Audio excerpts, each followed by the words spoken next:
Bienvenidos otra vez a un programa de Faro Geopolítico y ya hay puntos muy importantes a nivel geopolítico que se requieren hablar. Por ejemplo, el tema que vamos a tocar hoy es ¿qué está pasando con el grano ucraniano? ¿Qué está pasando con ese grano? ¿Qué está sucediendo con el no haberse hecho la expansión del acuerdo del grano el 18 de julio? Y eso significa algo, que prácticamente Rusia lo que ha dicho es que no tiene sentido eso, esa salida por Ucrania, porque no llega a África, no está llegando, está enviándose a países de primer mundo, en los cuales ya se sabía que Polonia, Hungría y estos países que están cercanos a Ucrania no están queriendo recibir ese grano ucraniano porque les afecta su producción interna y los precios no dan, entonces simplemente no están aceptando ese grano ucraniano. Entonces el rechazo a postergar el acuerdo del grano ucraniano con Turquía prácticamente se cae. ¿Qué va a buscar Zelensky? ¿Qué es lo que buscó? Buscó la forma en que pudiera ese grano poder continuar sin Rusia. Pero vemos el asunto. Es decir, que quieren hacer creer que es necesario evitar el grano ucraniano, en el sentido no solo para Ucrania, sino que sería una crisis alimentaria mundial y ya está claro que no es tan cierto. Ucrania es importante como exportador de granos y siempre ha sido un lugar importante para los granos, pero Rusia es el mayor exportador de granos y de fertilizantes. Sería todavía más peligroso que se le cercenara a Rusia la posibilidad de que sus productos llegaran a otros mercados.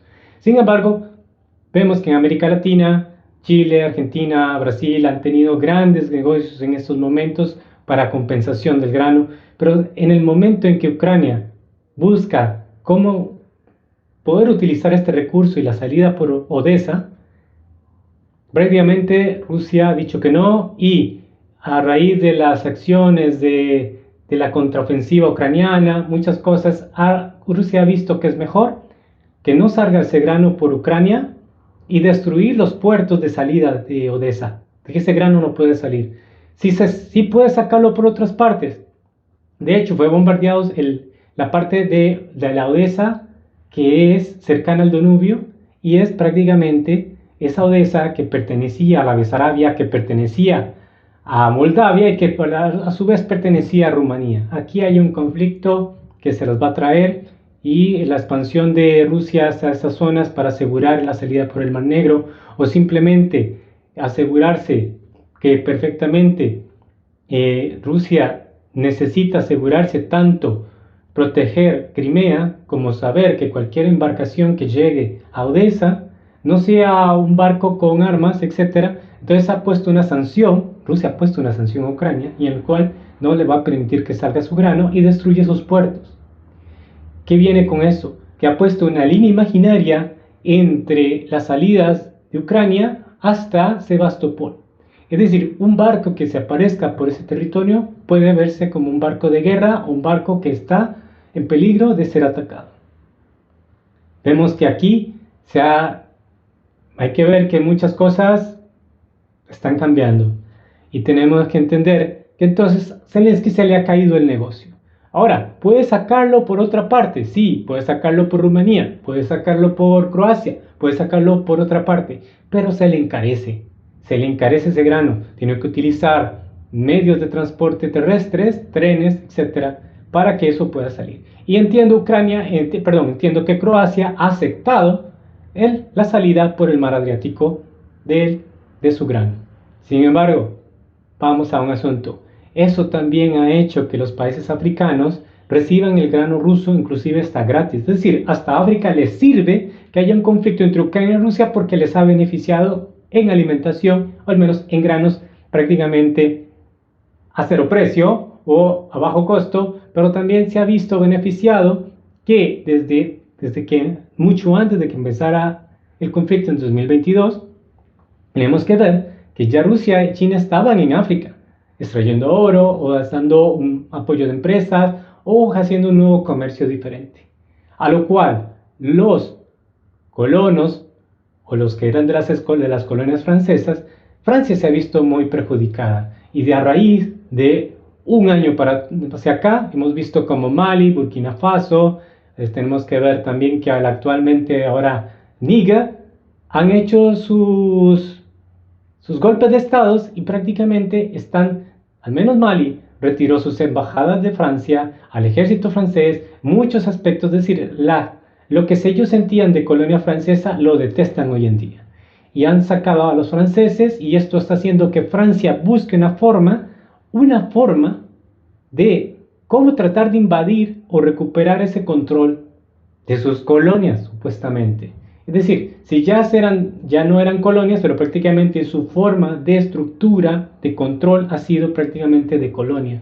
A lo cual tenemos que ver que si ellos han participado para hacer golpes de Estado, aquí vamos a ver que aquí van a buscar una forma de invadir por recuperar eso. Y lo curioso es que ante una posible invasión hacia Níger, porque Níger hay que ver que es un gran exportador de uranio, Rusia también es un gran exportador de uranio, pero realmente es un uranio que a los franceses les sirve y que alimenta la energía eléctrica a través de sus plantas nucleares en Francia. Es decir, los franceses apostaron a la energía nuclear y ahora vemos que Níger es su núcleo donde ellos extraían, muy difícilmente ellos van a tener participación fácil de conseguir barato ese producto. Además, Níger es también extraen oro. Es decir, Rusia y China han extraído oro durante este tiempo. Realmente también elementos de control militar se ha derivado un cambio. Ahora buscan la protección de Rusia y hasta lo del grupo Wagner. Es decir, hemos visto un trabajo muy inteligente de Rusia y China que Francia no lo ha sabido por estar en el conflicto que realmente ha debilitado a Europa y a la misma Francia y sobre todo a Alemania por el asunto ucraniano. Tenemos que ver que también Turquía ha tenido participación en el África. Posiblemente pueda ser digamos, un negociador de paz, lo que sea. Sin embargo, lo que va a este directo, lo que va a este programa, es sencillo. Si Francia hace una guerra en África por recuperar esas colonias o sus países, va a dividir a la OTAN. Es decir, o se encarga de Ucrania o se encarga de África, porque también de los dos no podrá. Y aún así, ni con los dos podría no estar. Esto va a debilitar. Y también es algo que también yo ya había comentado en algún video, que algo para debilitar a la OTAN se necesitaba una guerra en África. ¿Por qué?